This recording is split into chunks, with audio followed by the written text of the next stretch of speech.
여러분, 사랑하는 사람의 얼굴이 어느 날 갑자기 낯설게 느껴진다면, 오랜 세월을 함께 살아온 배우자가 이제는 나를 알아보지 못한다면, 오늘 우리는 치매로 인해 무너져가는 한 가족의 이야기를 들려드립니다.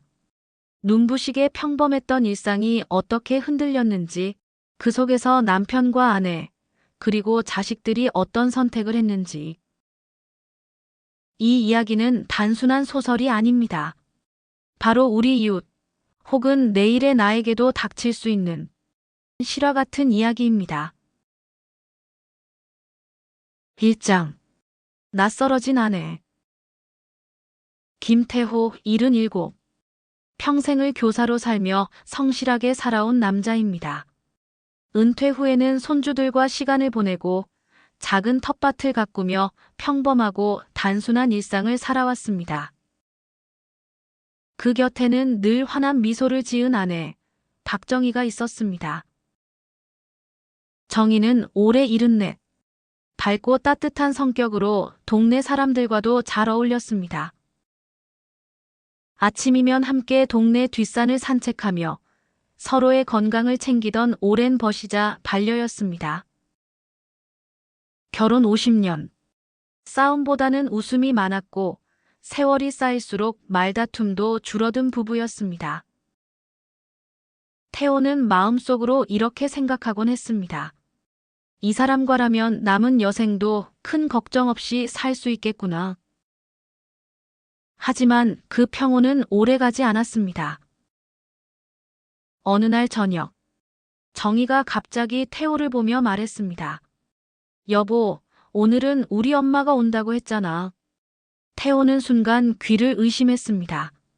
엄마, 장모님은 수십 년 전에 돌아가셨는데. 순간의 침묵. 태호는 심장이 내려앉는 듯 했습니다. 농담 같지도 장난 같지도 않았습니다. 정희의 눈빛은 진지했고 기억 속에 무언가를 진짜로 잃어버린 사람 같았습니다. 태호는 속으로 스스로를 달랬습니다. 나이 들면 깜빡깜빡하지. 별일 아닐 거야. 하지만 그날 저녁 식탁에서 두 번째 충격이 찾아왔습니다. 식탁 위에 국이 2번이나 올려져 있었습니다. 방금 한 이야기를 다시 묻는 정희의 모습. 태호는 웃어넘기려 했지만 가슴은 점점 무거워졌습니다. 며칠 뒤, 더 큰 충격이 찾아왔습니다. 정희가 태호의 손을 잡고 말했습니다. 아저씨, 저 좀 집에 데려다 주세요. 우리 엄마가 기다리실 거예요. 그 순간 태호의 눈앞이 아득해졌습니다.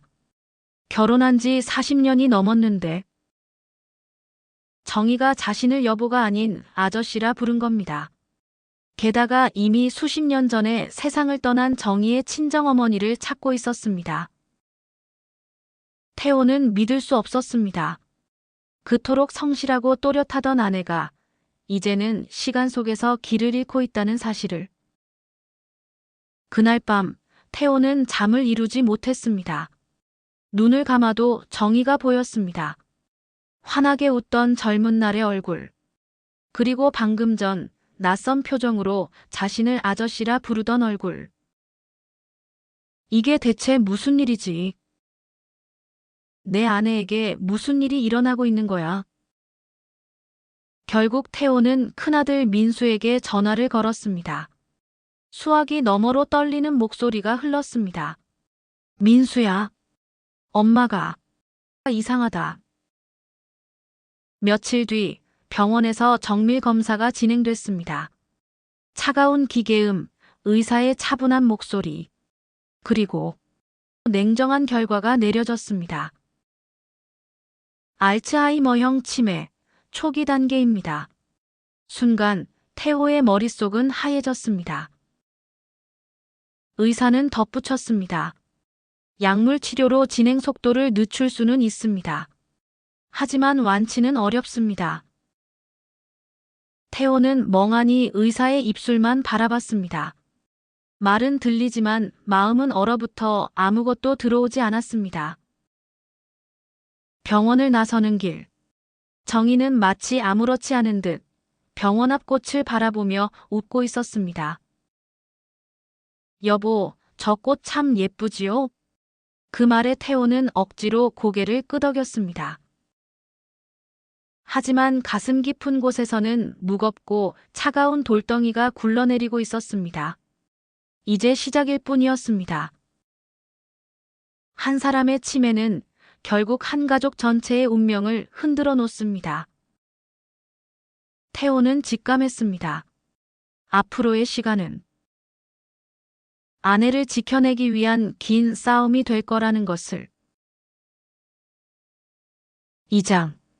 가족의 균열. 병원 진단 이후 태호의 일상은 완전히 달라졌습니다. 매일 아침 아내 정희의 눈빛을 확인하는 것이 첫일이었습니다. 오늘은 나를 알아볼까? 아니면 또 다른 사람으로 착각할까? 정희는 여전히 환하게 웃었지만 그 웃음은 이제 태호에게 두려움의 그림자였습니다. 큰아들 민수는 바쁘게 연구실을 오가며 교수로 일하고 있었습니다. 태호가 어렵게 전화를 걸어 상황을 전했을 때 민수는 한참 침묵하다가 겨우 말을 이었습니다. 아버지, 그럼 어쩌죠?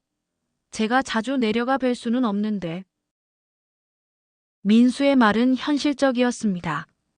하지만 태호의 마음은 서늘했습니다.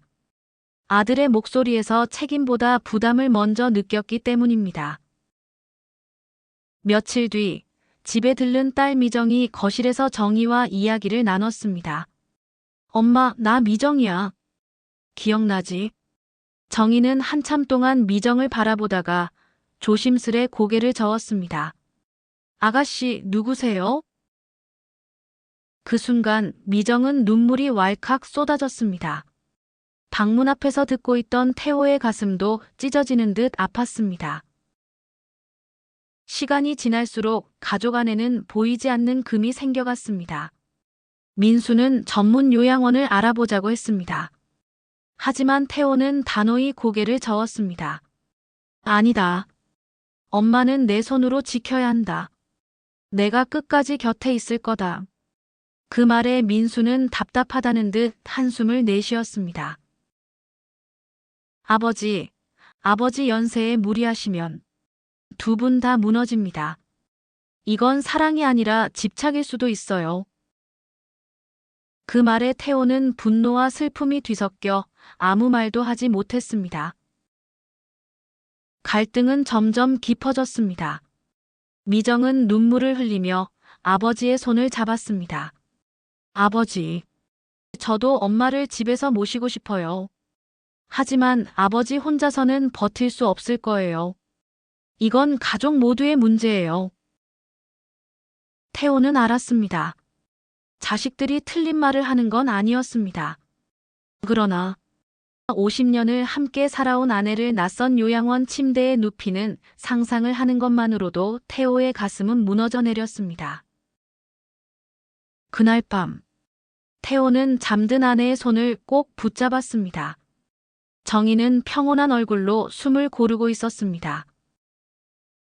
태호는 속으로 중얼거렸습니다. 정희야, 내가 널 지킬 거다. 어떤 일이 있어도 끝까지 내가 널 지킨다. 그러나 태호도 알고 있었습니다. 그 약속이 얼마나 무거운지, 얼마나 외로운 싸움이 될지를. 치매는 한 사람만의 병이 아닙니다. 배우자, 자식, 그리고 가족 전체를 뒤흔드는 파도와도 같습니다. 그리고 그 파도는 이제 막 시작된 것이었습니다.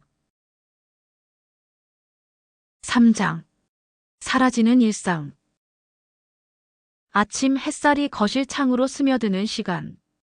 예전 같으면 정희가 부엌에서 국을 끓이며 여보, 밥 먹어요 하고 웃으며 불렀을 순간입니다. 하지만 이제 부엌은 고요했습니다. 정희는 의자에 앉아 멍하니 창밖을 바라보고 있었습니다. 시간이 흘러도 밥솥은 여전히 꺼진 채였습니다. 태호가 다가가 말했습니다. 정희야, 밥 해야지. 정희는 천천히 고개를 돌렸습니다.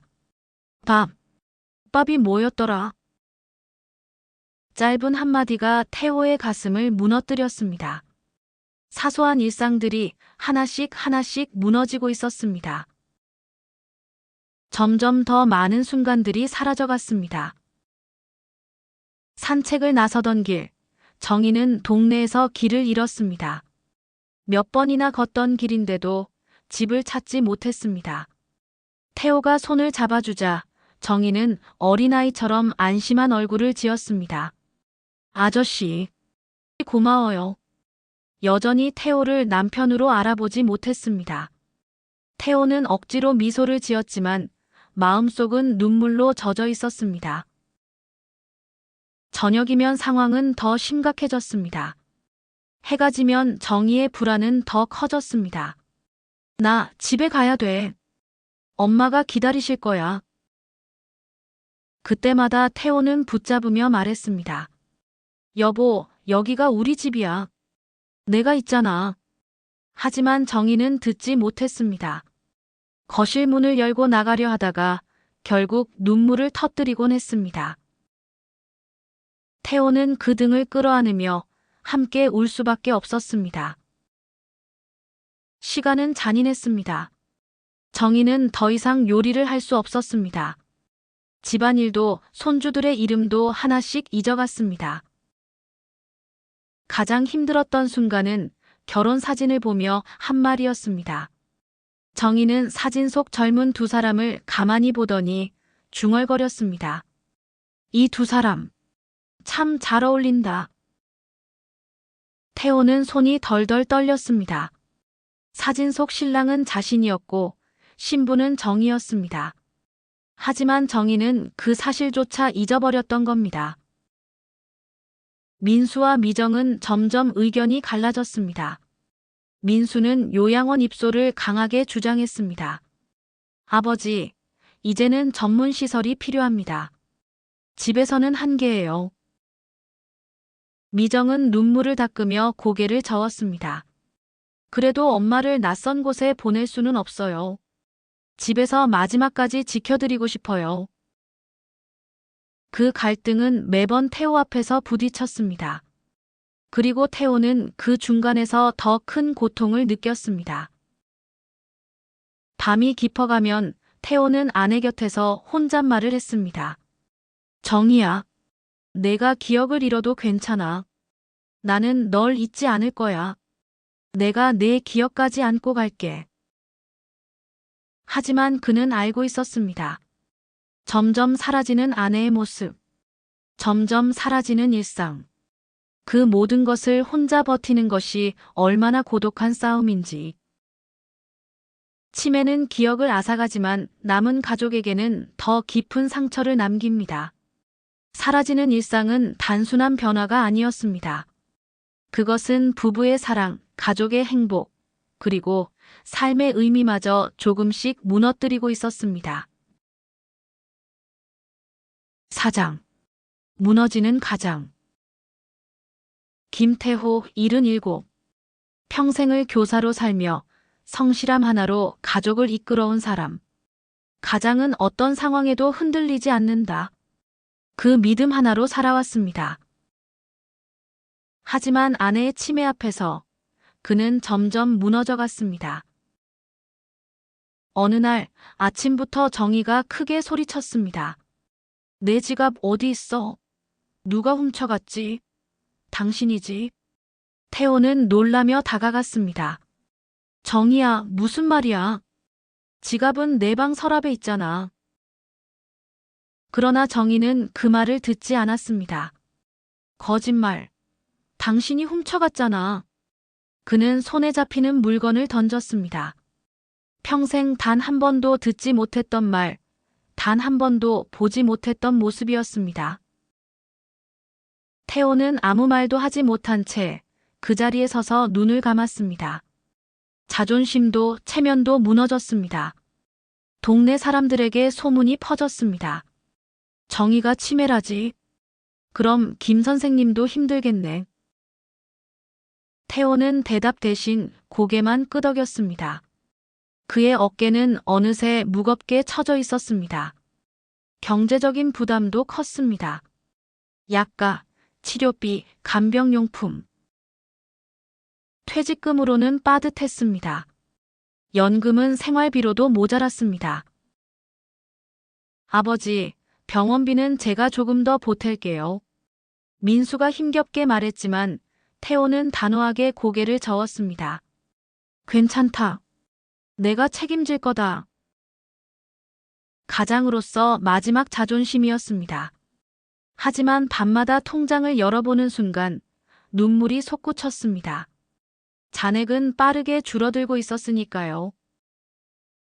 심리적인 고통은 더 깊었습니다. 가끔 정희는 남편을 알아보지 못했습니다. 아저씨, 저 좀 집에 데려다 주세요. 그때마다 태호는 마치 칼로 가슴을 도려내는 듯한 고통을 느꼈습니다.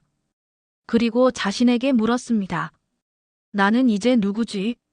남편인가, 보호자인가, 아니면 그냥 낯선 사람인가? 어느 날 밤, 정희가 갑자기 집을 나갔습니다. 새벽 2시 현관문은 활짝 열려 있었습니다. 태호는 슬리퍼도 제대로 신지 못한 채 뛰어나갔습니다. 동네 어귀에서 그는 추위에 떨고 있는 정희를 발견했습니다. 정희는 눈을 크게 뜨며 말했습니다. 아저씨, 저 좀 집에 데려다 주세요. 그 순간 태호는 두 무릎을 꿇고 말았습니다. 그는 아내 앞에서 처음으로 목 놓아 울었습니다. 그 눈물은 가장의 무너짐이자 인간 김태호의 절망이었습니다. 치매는 환자만을 무너뜨리지 않습니다.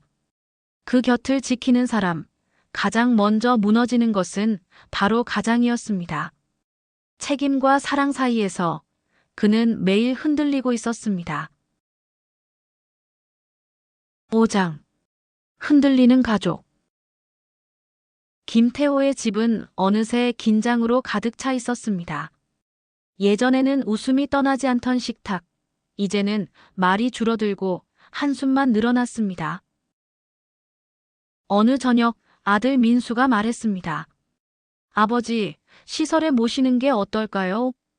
순간 숟가락을 들던 태호의 손이 멈췄습니다. 미정은 눈을 크게 뜨며 소리쳤습니다. 뭐라고? 내가 어떻게 그런 말을 해? 엄마가 우리 곁에서 우리를 어떻게 키웠는데 이제 버리겠다는 거냐? 민수는 얼굴이 붉어졌습니다. 누나, 나도 알아. 근데 아버지 혼자 감당하기 너무 힘들잖아. 우리도 살 길을 찾아야지. 그 말에 집안 공기가 얼어붙었습니다. 미정은 눈물을 글썽이며 자리에서 일어나 버렸습니다. 며느리 수지는 조심스럽게 입을 열었습니다. 형님 말이 틀린 건 아니에요. 사실 저도 걱정돼요. 그런데 어머니 상태가 더 나빠지면 우리 아이들한테도 영향이 가잖아요. 태호는 손으로 이마를 짚었습니다. 그는 알았습니다. 가족 모두 힘들어하고 있다는 것을. 그러나 누구도 정의를 버리고 싶어 하는 건 아니었습니다. 다만 서로 다른 방식으로 고통을 감당하고 있었던 겁니다. 며칠 뒤 또다시 큰 사건이 일어났습니다. 정희가 부엌에서 가스를 켜둔 채 잊어버린 겁니다. 집안은 금세 가스로 가득 찼습니다. 태호가 먼저 발견하지 않았다면 큰 사고로 이어질 뻔했습니다. 그는 손발이 떨렸습니다. 이제는 진짜 내가 어떻게 해야 하지? 그날 밤 가족 회의가 열렸습니다. 민수는 단호하게 말했습니다. 아버지, 이제 결정해야 합니다. 엄마를 집에서 돌보는 게 더 위험해졌어요. 미정은 울부짖었습니다. 아니야. 난 끝까지 집에서 지킬 거야. 내 엄마야. 내가 지켜야 해. 그날 이후 가족은 두 갈래로 갈라졌습니다. 민수와 수지는 시설을 주장했습니다. 미정은 끝까지 집에서 지키겠다고 했습니다. 그리고 태호는 그 사이에서 무너지고 있었습니다. 어느 날 태호는 밤늦게 홀로 중얼거렸습니다.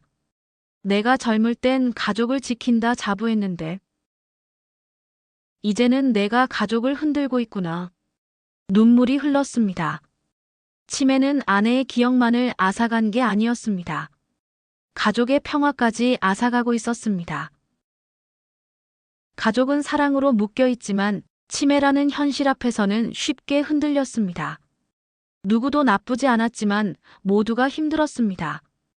그리고 그 균열은 점점 깊어지고 있었습니다. 6장 마지막 선택. 밤이 깊었습니다. 김태호는 거실불도 켜지 않은 채 홀로 앉아 있었습니다.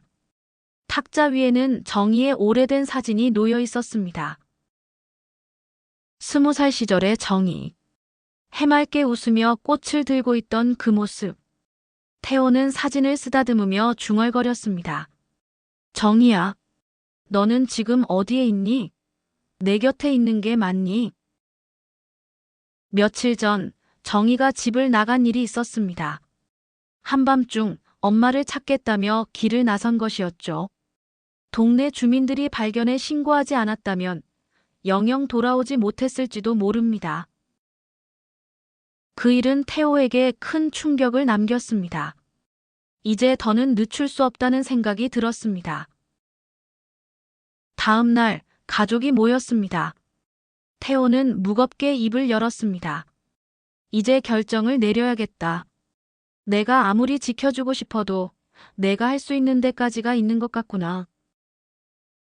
미정은 울먹이며 고개를 저었습니다. 아버지, 우리 둘이서 끝까지 해낼 수 있어요. 나 혼자라도 할게. 제발 시설은 안 돼. 하지만 태호는 그녀의 손을 잡으며 말했습니다. 미정아, 내가 혼자 버틸 수 없는 거 나도 알아. 엄마랑 나랑 둘 다 늙었잖아. 엄마를 지키려다 우리가 먼저 쓰러지면 그땐 누가 엄마를 지켜주겠니? 민수는 조용히 눈물을 닦았습니다. 수진도 고개를 숙였습니다. 누구도 쉽게 말할 수 없었습니다. 태호는 목소리를 낮추며 덧붙였습니다. 시설에 맡기는 게 버리는 게 아니야. 내가 매일 찾아갈 거다. 엄마가 나를 못 알아봐도 난 매일 가서 손을 잡아줄 거다. 그게 남편이 할 수 있는 마지막 도리다. 미정은 결국 흐느끼며 태호의 어깨에 얼굴을 묻었습니다. 아빠, 나도 같이 갈게. 하루도 빠지지 않고 우리 함께 가자. 끝까지 곁에 있어 주자. 그 순간 민수와 수진도 눈시울이 붉어졌습니다. 갈등으로 찢어졌던 가족의 마음이 비로소 한 방향을 향하고 있었습니다.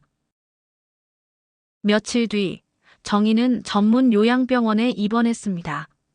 침대에 누워 멍하니 천장을 바라보는 정희. 태호는 그녀의 곁에 앉아 조용히 손을 잡았습니다.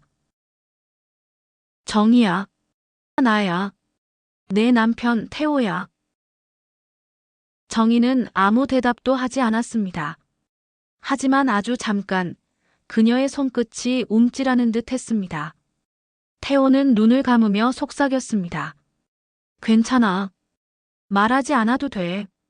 나는 내 곁에 있다. 오늘도 내일도 끝까지. 치매는 한 사람의 기억만 지우는 병이 아니었습니다. 가족의 마음과 관계까지 흔들어 놓는 병이었습니다. 그러나 끝내 남은 것은 포기하지 않는 사랑이었습니다. 에필로그. 사랑의 기억.